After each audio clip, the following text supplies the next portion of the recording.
Hola mi gente, hello my people, and for today we are gonna be sketching, so we're gonna be filling out a spread together. If you want to join me, you can. Here's this lovely sketchbook that I like to use for markers. I did a review on it, so if you guys want to check that out, you guys can check it out. And I will also be using some color pencils as well.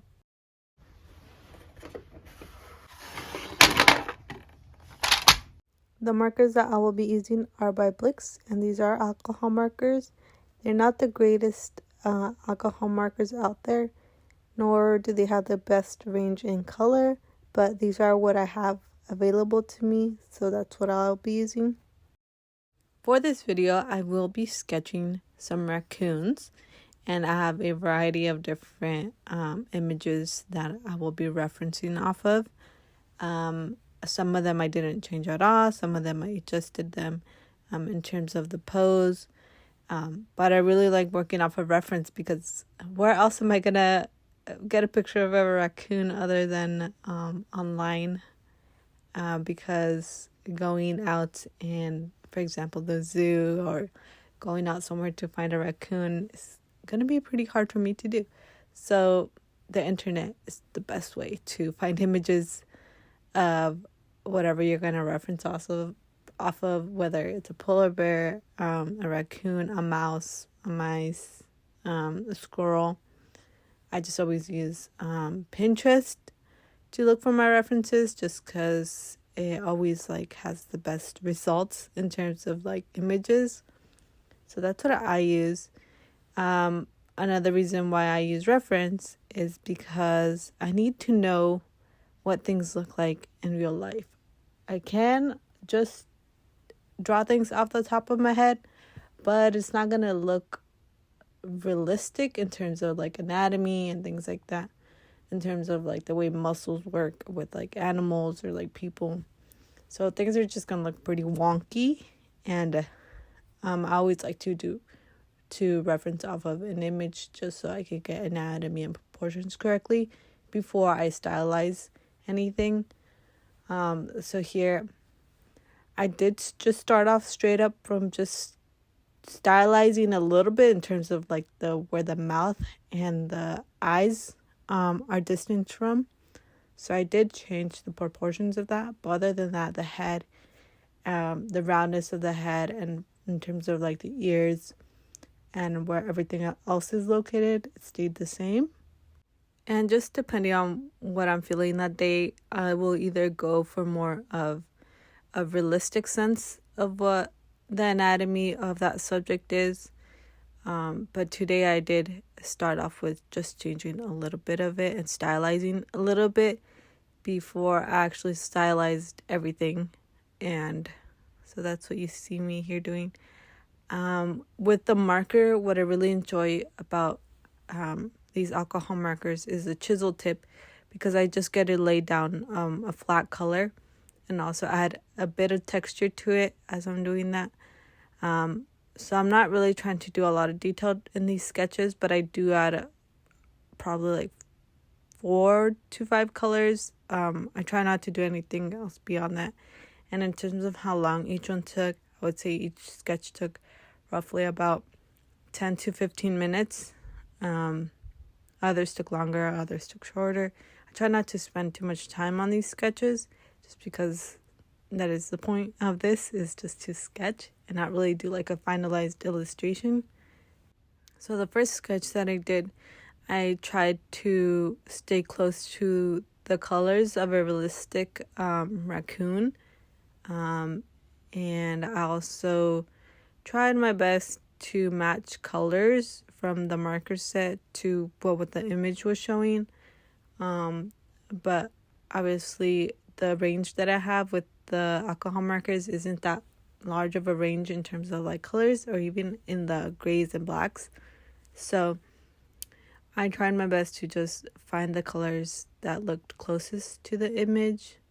I also paired these alcohol markers with some color pencils to add a bit of texture, and as well as some hard edges.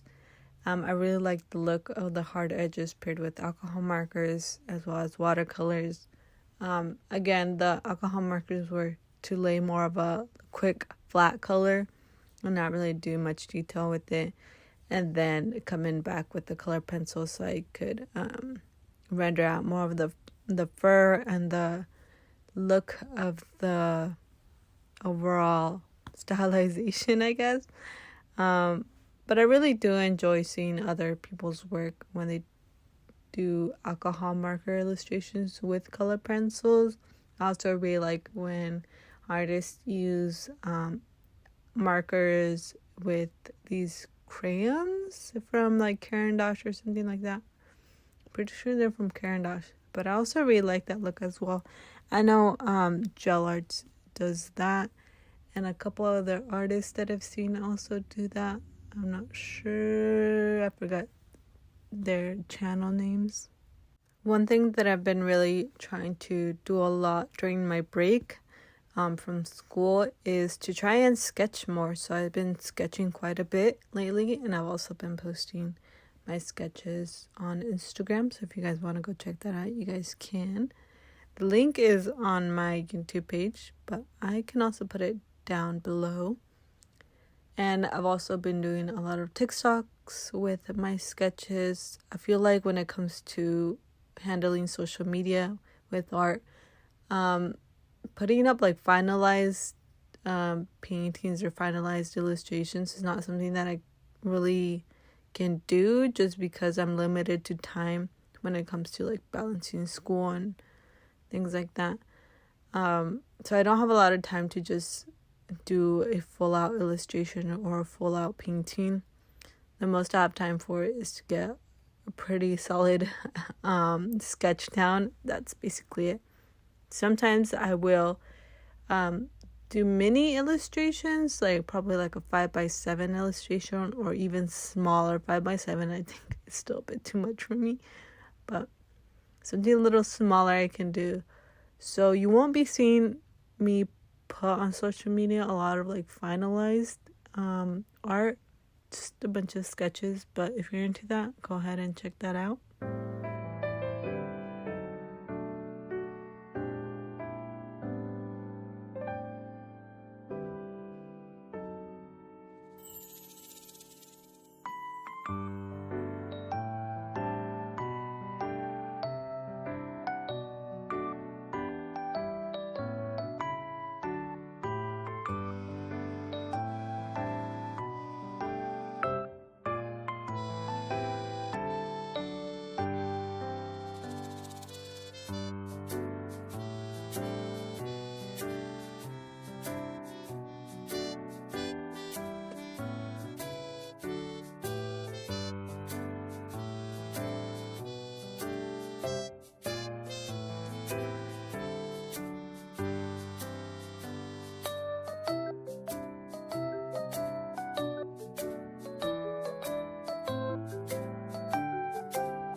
I'm back. Voiceover me here. I hope you guys enjoyed the music. I did want to fill up just the video with a bit of music, just so you guys don't hear me talk so much and ramble on. But I do tend to just put music for my videos, just because I have a full house, so there's always a lot of noise going on. There's a toddler in the house, so he's always making a lot of noise. So I can never just not put music or not be doing the voiceover. I always have to do those, otherwise you guys would be sitting down watching this video in silence. So I do like to put a voice over my videos and talk a bit. I just want to let you guys know that. So if you guys were wondering why there's never like any ASMR or like sounds of like me sketching, it is for that reason. I know I myself do really enjoy hearing other people talk, as well as the sound of the materials brushing away onto the paper. But for me, that's just not possible. And I hope you guys don't mind all this talking and the music. Hope you guys are enjoying everything. For this part of the sketchbook session, I tried to pick out some colors that would look together and make for a great color palette. I did really enjoy these colors that I ended up using, and I felt that they well suited for my stylization. And I was just really proud of myself, because I'm not the best at choosing colors or making up my own color palette. I tend to just use the colors in whatever subject I am referencing off of, whether it's like a red rose. If I'm going to do a painting of a red rose, I'm going to stick to like that really close color to my reference. I never try to pick a tone that is a bit different, or maybe pick a different saturation, or maybe pick a different tint. But yeah, I always just tend to stick to whatever my reference colors are. So exploring colors and just creating new color palettes is something I want to get better at, and just picking colors that I also gravitate towards and bring me a lot of joy is also something that I'm trying to work on. But with each time that I sketch, I find myself that I'm a bit more happier with the colors that I pick and choose. And overall, I think my my sketches look more lively with the new colors that I'm choosing. Before, they kind of just looked dull, and it wasn't very, I would say, exciting to look at or pleasing to the eye in a way. I don't know how to properly explain that, but I was really happy with the color palette that I chose this time around, and I think I'll be using it more. And I did have a class that showed me how to use color palettes and how to use color, and like how colors change the mood of your illustration or your art and things like that. So I just want to get better at that more.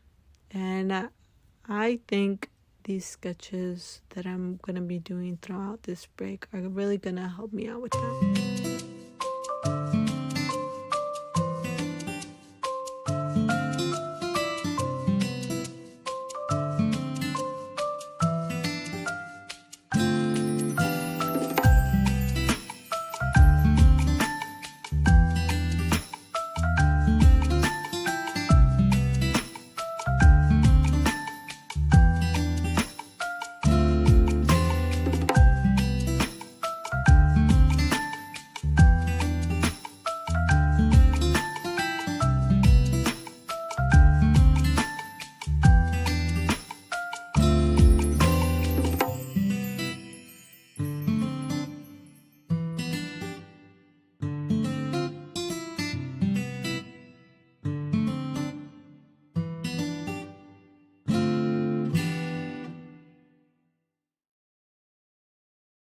When it comes to these sketchbook sessions or just sketching in general, I try to have a goal in mind, whether it's stylization, maybe it's practicing a new medium, maybe it's just practicing a medium that I haven't touched in a while.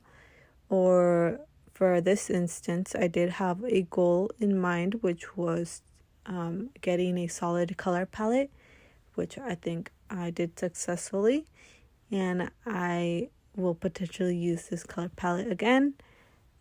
The colors that I chose, I just felt that I really enjoyed while I was sketching here, especially in this raccoon. I really like the way that I used the colors. I felt that this was the best sketch in this spread, and it stood out a lot also because of my second goal, which was stylization.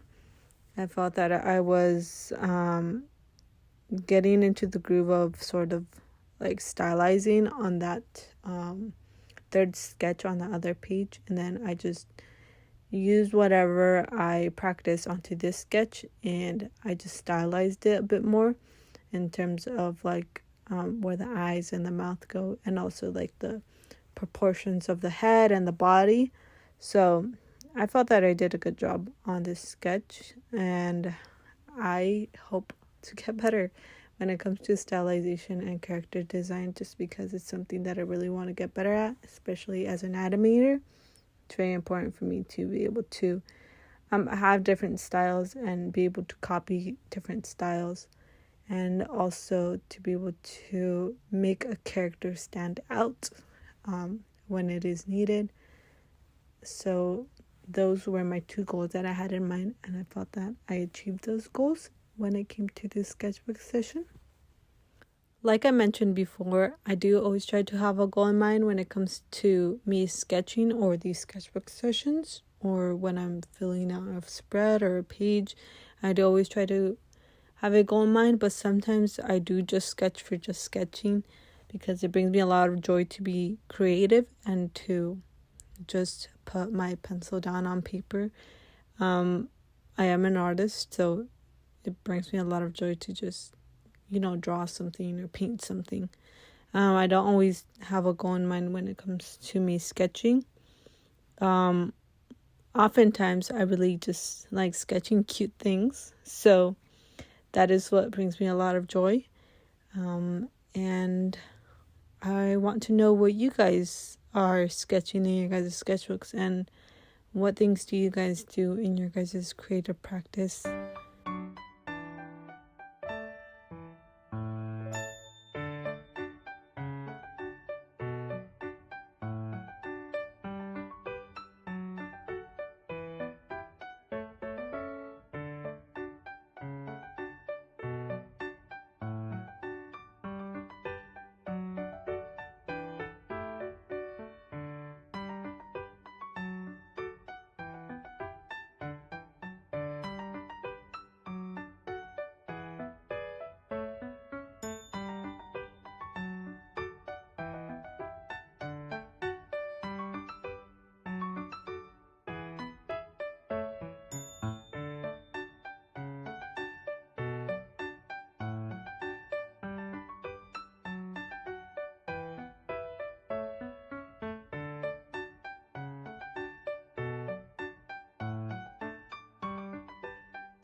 Eso es todo, mi gente. And this is what the spread looks like. Hope you guys enjoyed this sketchbook spread, and let me know if you guys did sketch along with me. I would like to know. And I will see you guys in the next video. Te veo cuando te veo. I'll see you when I see you.